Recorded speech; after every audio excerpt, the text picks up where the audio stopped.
नमस्कार दोस्तों, competitive exams अड्डा में आपका स्वागत है। इस वीडियो में हम डीपीएसपी जो कि एग्ज़ाम की दृष्टि से काफ़ी महत्वपूर्ण है उसकी चर्चा करेंगे। तो दोस्तों वीडियो को पूरा देखें और तभी जो है आपके एग्ज़ाम में आपको फ़ायदा पहुंचेगा। दोस्तों डीपीएसपी क्या है? डीपीएसपी हमें पता होना चाहिए कौन से पार्ट में है। क्वेश्चन यहीं से बन जाएगा कि कौन से पार्ट में डीपीएसपी जो है कंटेंड होता है। डीपीएसपी मतलब कि directive principle of state policy. तो बेसिकली क्या है, देखिए ये डायरेक्टिव प्रिंसिपल्स हैं।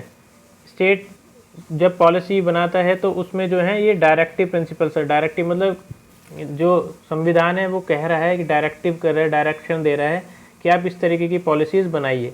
देखिए ये एनफोर्सेबल नहीं होता है।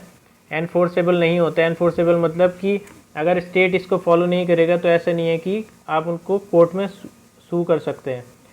कोर्ट में आप उनको जो है उनके खिलाफ जो है मुकदमा कर देंगे, इस तरीके की चीज़ें नहीं होंगी। तो ये एनफोर्सेबल नहीं है, ये सिर्फ डायरेक्टिव है। इनका नेचर जो है डायरेक्टिव है।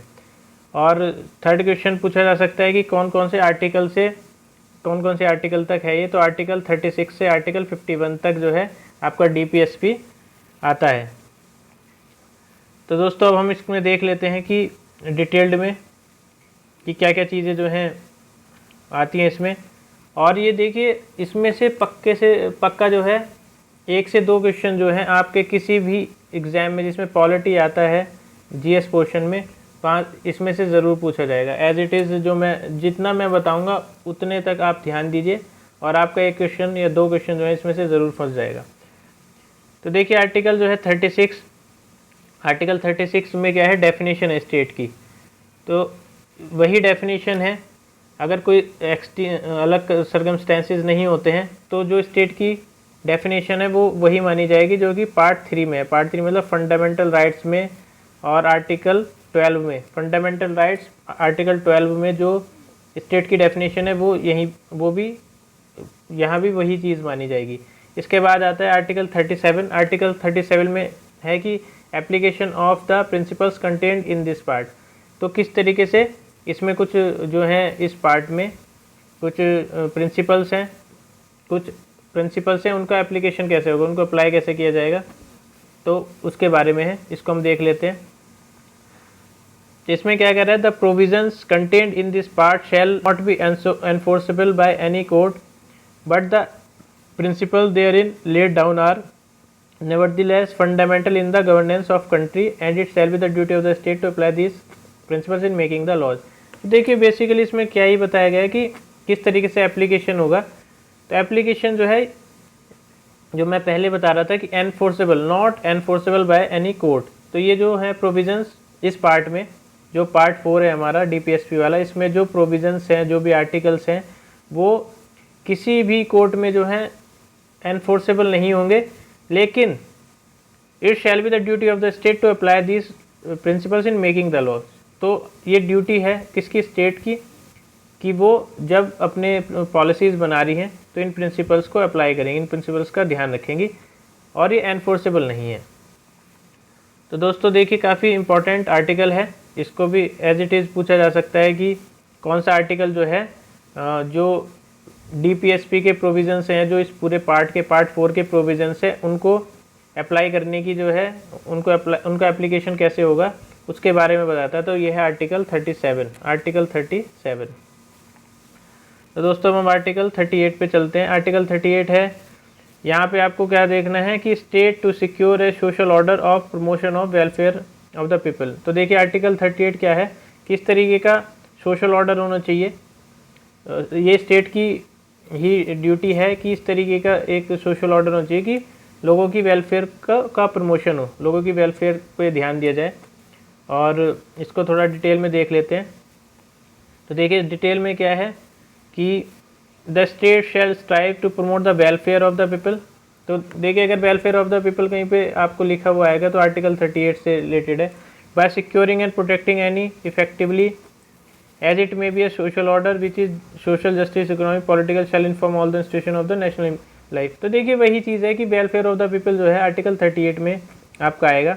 इसके बाद क्या है, minimize the inequality in income, endeavor to eliminate inequality in status, facility, opportunity not only तो एक ये जो हमारा आर्टिकल 15 है उससे रिलेटेड जो थोड़ी सी चीज़ है, ये आर्टिकल 15-16 से रिलेटेड ये चीज़ इसमें आ रही है, लेकिन ये ध्यान देने वाली बात है कि ये DPSP है, ना कि फंडामेंटल राइट।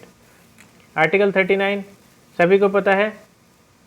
आर्टिकल 39 क्या है कि certain principles of policy to be followed by, कुछ ऐसे प्रिंसिपल जो फॉलो होंगे, वो प्रिंसिपल्स क्या क्या हैं तो वो देख लेते हैं।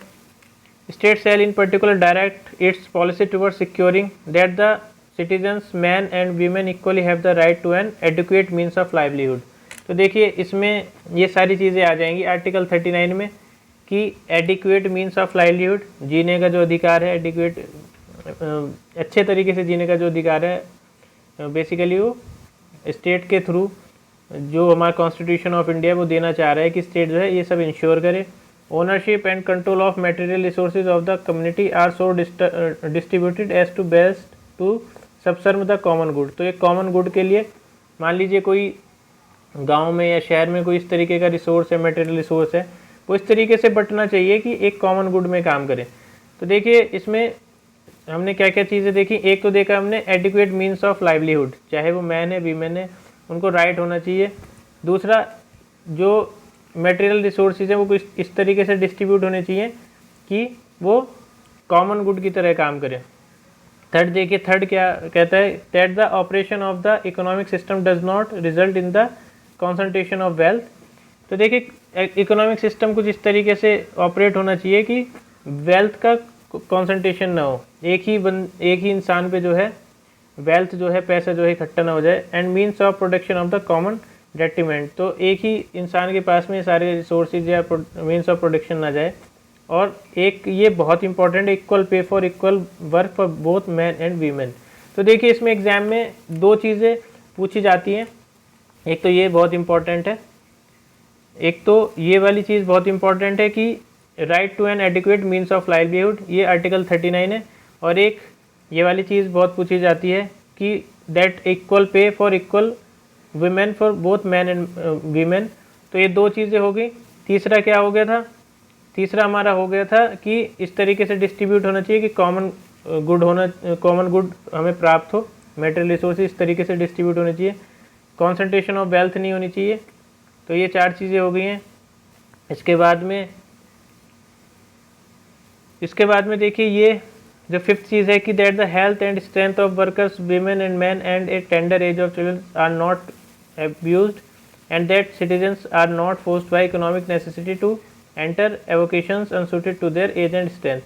तो देखिए कुछ इस तरीके का काम नहीं कराया जाएगा कि जो अगर उनकी एज सूट नहीं कर रही है उस चीज़ के लिए, एज या उनकी स्ट्रेंथ सूट नहीं कर रही है, तो उस तरीके का काम नहीं कराया जाएगा। मान लीजिए 5 साल के बच्चे को जो है उसकी स्ट्रेंथ तो उतनी नहीं है और उससे काम जो है किसी फैक्ट्री में या किसी जगह पे कराया जा रहा है या बूढ़े से काम कराया जा रहा है, तो वो नहीं कराया जाएगा। और इसके बाद में और क्या करें कि childrens are given opportunities facilities to develop a healthy manner and in condition of freedom and dignity that childhood and youth are protected against exploitation and again moral and material abandonment. तो basically क्या है, एक तरीके से DPSP पे related to exploitation कि state government ने कुछ ऐसा रूल बना दिया कि जो मान लीजिए अगर बच्चे हैं या यूथ है उनका क्या हो रहा है, उनका एक्सप्लॉयटेशन हो रहा है, तो वो ना हो। तो ये बेसिकली सारी चीज़ें जो हैं आर्टिकल 39 में आएंगी। आर्टिकल 39 में हम देख लेते हैं क्या क्या इंपॉर्टेंट है। एक तो देखिए एक्सप्लॉयटेशन वाली बात है, और एक है कि जितनी स्ट्रेंथ है उसके हिसाब से ही उनको काम कराया जाए या उनसे जो है वर्क लिया जाए, एब्यूज़ ना किया जाए उनको फिज़िकली और मेंटली। और इसके बाद में ये देखिए ये बहुत इंपॉर्टेंट है, ये आपको बहुत अच्छे से याद रखना है, equal pay for equal work for both man and women. इसके बाद में और क्या इंपॉर्टेंट है, एक इसमें जो फर्स्ट वाला है ये वाला इंपॉर्टेंट है काफ़ी कि right adequate means of livelihood. बाकी आपको पता है कि मेटेरियल रिसोर्स इस तरीके से डिस्ट्रीब्यूट होने चाहिए कि कॉमन गुड हो, और एक चीज़ क्या है कि कंसंट्रेशन ऑफ वेल्थ नहीं होना चाहिए। तो ये देखिए आर्टिकल 39 में काफ़ी चीज़ें हैं जो इंपॉर्टेंट है, बता दी हैं आपको। अब देखिए आर्टिकल 39A जो है बाद में इंसर्ट किया गया था, तो ये क्या कहता है, equal justice and free legal add. तो काफ़ी इंपॉर्टेंट है एग्ज़ाम में आता है कि आर्टिकल 39A किससे रिलेटेड है, तो equal justice and freedom free legal add. दोस्तों देखिए इसमें क्या है कि इस जो स्टेट है shall secure the operation of legal system, इस तरीके से लीगल सिस्टम होना चाहिए कि promote justice on the basis of equal opportunity, free legal aid होनी चाहिए, बेस्ट सूटेबल लेजिस्लेचर स्कीम्स। ठीक है, तो ये इसमें यही चीज़ है, आगे ज़्यादा देखने की ज़रूरत नहीं है, इतना हमें जो है हम लॉ के स्टूडेंट नहीं हैं तो इतना ही हमें पता होना ज़रूरी है कि आर्टिकल 39 है इक्वल जस्टिस और फ्री लीगल एड की का जो है डायरेक्टिव देता है स्टेट को। आर्टिकल 40 ये देखिए किस पे बेसिस है, ये गांधीनियन जो सोशलिज्म प्रिंसिपल्स थे उस पर बेस करता है। तो आर्टिकल 40 क्या है, organisation of village panchayat, village panchayat का ऑर्गेनाइजेशन। तो आर्टिकल यहाँ पे याद रखेंगे article 40 organisation of village panchayat. और इसमें देखिए क्या है कि take the step to organise village panchayat and endow them with such powers authority. तो बेसिकली वही चीज़ है जो 73rd कॉन्स्टिट्यूशन अमेंडमेंट एक्ट हुआ था हमारा, उससे रिलेटेड जो है ये DPSP है। देखिए अब आर्टिकल 41 क्या कह रहा है, right to work and to education and to public assistant in certain cases. तो ये राइट टू वर्क है कि काम करने का अधिकार है, जैसे ये रिलेट करेगा किससे, जो MG नरेगा है, ठीक है, मनरेगा वगैरह जो हैं, या स्टेट ने कुछ ऐसा काम दिया है जो कि लोगों का अधिकार है, तो ये राइट टू वर्क में आएगा। राइट टू एजुकेशन जो है आर्टिकल 41 में, right to public assistance in certain cases, तो ये सारी चीज़ें आर्टिकल 41 में आएंगी। आर्टिकल 42 ये भी देखिए इंपॉर्टेंट है, काफ़ी पूछा जाता है, राइट टू वर्क जो है पूछा जाएगा, राइट टू वर्क जो है, right to education, public assistance, ये सब पूछी जाएगी। पब्लिक असिस्टेंस मतलब लोगों को जो है, अगर मान लीजिए जैसे NASP चलाई थी एक scheme, NSAP sorry, national social assistant programme, तो ये जो है पब्लिक को जो है किसी भी तरीके से असिस्टेड कर रहे हैं हम, अगर मान लीजिए कल्याण स्कीम चल रही है, ये सब चीज़ें हैं, तो ये आर्टिकल 41 से ही रिलेटेड है। Article 42 provisions for just and human condition of work and maternity relief. तो देखिए ऐसे इसमें क्या है कि स्टेट इस तरीके के कुछ लॉ बनाए कि जस्ट मतलब एक तरीके से जो जस्टिस प्रदान करे, जो फेयर हों, जो एडिक्वेट हों, वो सारे प्रोविजंस होने चाहिए, और ह्यूमन कंडीशंस में काम करें, और मैटरनिटी रिलीफ होनी चाहिए। मान लीजिए कोई वीमेन जो है प्रेग्नेंट है और उसको जो है, देखिए आपको किसी भी अगर प्राइवेट पब्लिक ऑफिस में काम कर रही हैं और अगर वो प्रेग्नेंट है तो वो मैटरनिटी लीव ले सकती हैं, या उनको जो है वर्क फ्रॉम होम करने का भी क्या है प्रोविज़न है, तो ये मैटरनिटी लीव के अंडर आएगा। और कंडीशन जो है किसी काम करने की कंडीशन क्या होनी चाहिए, ह्यूमन कंडीशंस होनी चाहिए। तो देखिए ये किस चीज़ पे बेसिस है, इसको हम किस चीज़ से रिलेट कर सकते हैं, जैसे कि क्या है, जो मैनुअल स्क्रिवेंजिंग होती थी वो जो है गवर्नमेंट ने सुप्रीम कोर्ट ने जो है उस पर बैन लगा दिया है। तो वो किसके खिलाफ थी, वो आर्टिकल 42 के खिलाफ थी, क्योंकि उसमें इनह्यूमन कंडीशंस में काम करना पड़ता था, अंदर जाना पड़ता था गटर के, और उसमें जो है कई जो मैनुअल स्क्रिवेंजर्स थे उनकी मौत भी हो गई थी। तो इसलिए इस तरीके के प्रोविजंस बनाए जाएंगे जहाँ पे ह्यूमन कंडीशंस होंगी। मान लीजिए कोल की माइन में अंदर जो है ह्यूमन जा रहा है और वहाँ पे क्या है उसको सांस ही नहीं आ रहा है, तो इस तरीके की कंडीशंस में काम नहीं कराया जाएगा। तो आर्टिकल 42 जो है हमें बेसिकली स्टेट को जो है डायरेक्ट करता है। आर्टिकल 43 बहुत इंपॉर्टेंट है, living veg etcetera for workers. तो देखिए ये क्या है, क्या वेज होगी, क्या वेज नहीं होगी, और एक प्रॉपर वेज सिस्टम होना चाहिए, कितनी मतलब जो है पगार मिलेगी, ये सब चीज़ें जो है आर्टिकल 43 में जो है आता है। और इसको हम एक बार देख लेते हैं। State shall endeavour to secure by suitable legislature economic organisation और in any other way to all workers agriculture industries and others, और ensuring a decent standard of life and full enjoyment of leisure and social and cultural opportunities, and in particular the state shall endeavor to promote cottage industries on an individual or cooperative basis in rural area। तो देखिए इसमें जो है ना एक ये वाली चीज़ बड़ी इंपॉर्टेंट है, जो कॉटेज इंडस्ट्रीज़ वाली चीज़ है, ये बहुत ही इंपॉर्टेंट है, cottage industries on an individual और cooperative basis in rural area. तो ये भी क्वेश्चन पूछा जाता है। आर्टिकल 43 में जो है एक तो जो वेजेस की बात है, किस तरीके से स्टेट जो है अपने प्रोविजंस बनाएगा कि जो है जो वेजेस हैं, जो कि पगार है, वो जो है ठीक तरीके से वर्कर्स को मिले। और सेकेंडली कॉटेज इंडस्ट्रीज़ और जो कॉपरेटिव सोसाइटीज़ हैं उनको जो है प्रमोशन मिले।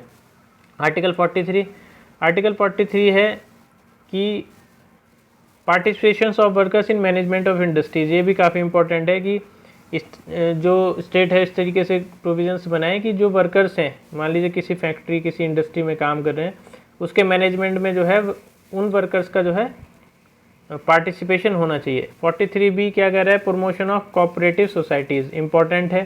तो ऐसे चीज़ ही पूछे जाएंगे क्वेश्चन। ठीक है, पूछा जाएगा कि which article is related to the participation of workers in management of industries. तो इस तरीके से पूछा जाएगा। प्रमोशन ऑफ कोऑपरेटिव सोसाइटीज़ किस कौन से आर्टिकल में है, तो 43B। 43A जो है वर्कर्स जो है मैनेजमेंट में होंगे इंडस्ट्री के, तो वो पूछा जाएगा। 43 किससे रिलेटेड था, वेजेस से रिलेटेड था और कॉटेज इंडस्ट्री से रिलेटेड था। तो इसको आप किसी भी तरीके से जो है अपनी ट्रिक्स बना सकते हैं। और इसके बाद 44 यूनिफॉर्म सिविल कोड। तो देखिए 44 4 और 4 मतलब क्या है, दोनों चीज़ इक्वल है। तो यूनिफॉर्म सिविल कोड क्या है, ये भी एक तरीके से क्या है, इक्वालिटी की ही बात करता है। और चाहे कोई सा भी धर्म हो, कोई सा भी जो है रिलीजन हो या किसी भी सेक्ट से लोग हों, सबके लिए जो है इक्वल कानून जो है लागू होंगे, ये यूनिफॉर्म सिविल कोड जो है बताता है। तो ये 44 आर्टिकल के अंडर आएगा। आर्टिकल 45 क्या कह रहा है, provisions of free and compulsory education for children. तो ये जो आर्टिकल 45 है इंपॉर्टेंट है काफ़ी। फ्री एंड कंपलसरी एजुकेशन, तो देखिए फ्री एंड कंपलसरी एजुकेशन जो है 86 अमेंडमेंट एक्ट 2002 से ये जो है इंसर्ट किया गया था। और provisions for early childhood care and education to childrens below age of 6 years. तो 6 ईयर से नीचे जो है जो बच्चे हैं उनकी अर्ली चाइल्डहुड केयर और एजुकेशन। और इसके बाद में दूसरा क्या है, provide early childhood care and education for all childrens until they complete the age of 6। तो 6 साल के बच्चों के लिए जो भी चाइल्डहुड केयर है, जो एजुकेशन है, वो उनको प्रोवाइड की जाएगी। आर्टिकल 46 है promotion of educational and economical interest of schedule caste, schedule tribe and other weaker section. 46 जो है वो बेसिकली एजुकेशनल और इकोनॉमिक इंटरेस्ट को प्रमोट करेगा। ऐसे प्रोविजंस बनाएगा स्टेट की जो schedule SC/ST communities, other weaker section जैसे OBC हो गया, अदर बैकवर्ड कास्ट वगैरह, इनकी जो एजुकेशन और इनके जो इकोनॉमिक इंटरेस्ट है उनके ऊपर जो है इस तरीके के प्रोविजंस बनाएगा कि उनको फ़ायदा हो। Article 47 duty of the state to raise the level of nutrition and standard of living and to improve public health. तो देखिए इसमें क्या है, इसमें न्यूट्रिशन की बात की गई है और स्टैंडर्ड ऑफ लिविंग जो है इम्प्रूव होनी चाहिए और पब्लिक हेल्थ जो है इम्प्रूव होनी चाहिए। तो ये आर्टिकल 47 है। आर्टिकल 48 कहता है कि organisation of agriculture and animal husbandry. तो बेसिकली देखिए एनिमल हस्बेंड्री से रिलेटेड है और एग्रीकल्चर से रिलेटेड है। तो article 48A protection and improvement of environment and safeguard of forest and wildlife. तो ये जो है फॉरेस्ट, वाइल्ड लाइफ, एनवायरनमेंट से रिलेटेड कौन सा है, 48A। ये भी काफ़ी इंपॉर्टेंट है। और देखिए मोस्टली जहाँ पे 48 जैसे A आ रहा है, ये इस तरीके के प्रोविजन जो है बाद में ऐड किए गए हैं। और ये देखिए कौन से अमेंडमेंट से एक्ट किया गया था, तो ये अमेंडमेंट था 42 जो कि आपका 1976 में हुआ था, 1976 में, वहाँ पे ऐड किया गया था। Protection and improvement of environment and safeguarding the forest and wildlife. तो ये देखिए ये हमारा, हमने जब फंडामेंटल ड्यूटीज़ देखी थी, ये फंडामेंटल ड्यूटी भी है हमारी एक तरीके से। और स्टेट एंडेवर करेगा to protect and improve the environment and to safeguard the forest and wildlife of the country. तो ध्यान रखना है कि वाइल्ड लाइफ के प्रोटेक्शन, एनवायरनमेंट के प्रोटेक्शन और फॉरेस्ट के प्रोटेक्शन के लिए आर्टिकल 48A है। इसमें ये भी पूछा जा सकता है कि क्या क्या चीज़ें आती हैं, सेफ गार्ड क्या क्या करना है।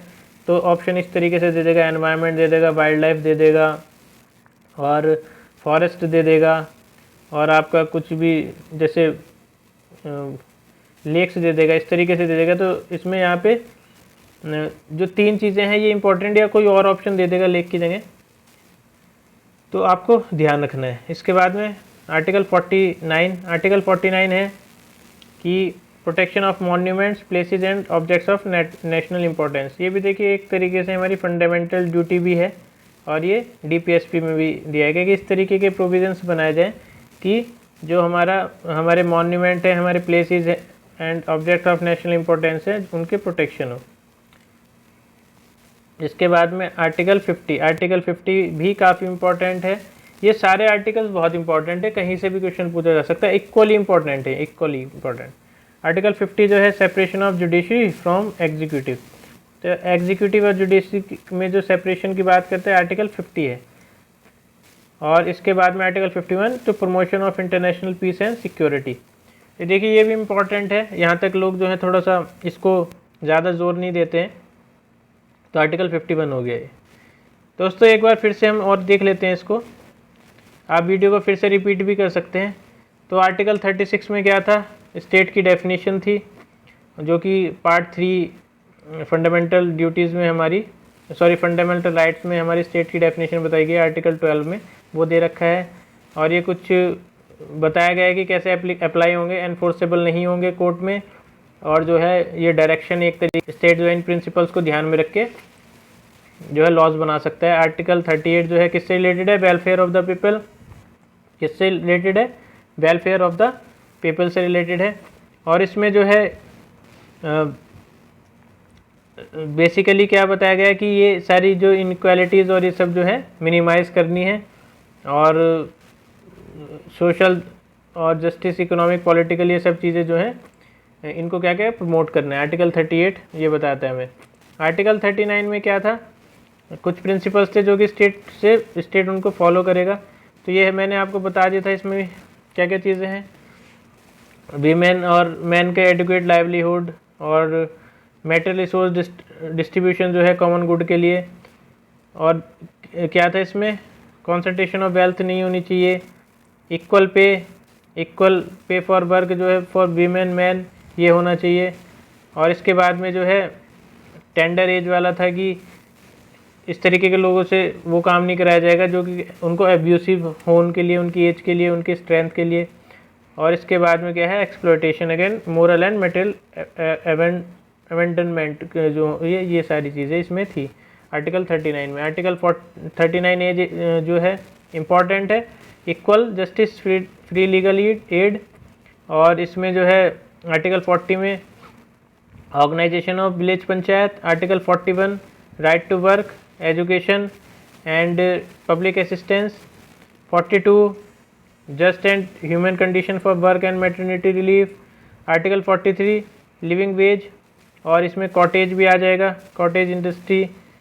43A participation of workers in management of industry. 43B promotion of cooperative society. 44 uniform civil code. 45 जो है free and compulsory education for children. देखिए 45 जो है free and compulsory education for children, ये इम्पोर्टेंट है। और इसके बाद में जो है प्रमोशन ऑफ SC ST और ये सब आ जाएगा OBC के लिए। 47 जो है आपका न्यूट्रिशन से आ जाएगा, न्यूट्रिशन और पब्लिक हेल्थ को इम्प्रूव करना है। 48 में क्या आ जाएगा, एनिमल हस्बेंड्री एग्रीकल्चर ऑर्गेनाइजेशन होना चाहिए। इसके बाद में 48A जो वाइल्ड लाइफ, फॉरेस्ट, एनवायरनमेंट के प्रोटेक्शन से आ जाएगा। 49 आ जाएगा मॉन्यूमेंट्स और नेशनल इंपॉर्टेंस के जो प्लेसेस हैं उनका प्रोटेक्शन। और 50 जो है सेपरेशन ऑफ जुडिशरी और एग्जीक्यूटिव। और प्रमोशन ऑफ 51 क्या है, promotion of international peace and security. तो फ्रेंड्स जो ये DPSP हैं काफ़ी इम्पॉर्टेंट है, इनको आप जो है मन से अपनी आंखें बंद करके जो है एक बार इनको क्या करेंगे, रिवाइज कर लेंगे 2-3 बार, तो ये आपको जो है इसमें से जो क्वेश्चन आना ही है वो बिल्कुल आएगा ही आएगा किसी भी एग्ज़ाम में। आप इसको बिल्कुल बेहिचक जो है याद कर सकते हैं, किसी भी एग्ज़ाम के लिए इसको जो है प्रिपेयर कर सकते हैं, और 2-3 बार जो आप इसको अच्छे से याद करेंगे तो ये याद हो जाएगा। आने वाली वीडियो में हम और कुछ पॉलिटीज़ के कंसेप्ट को देखेंगे। धन्यवाद।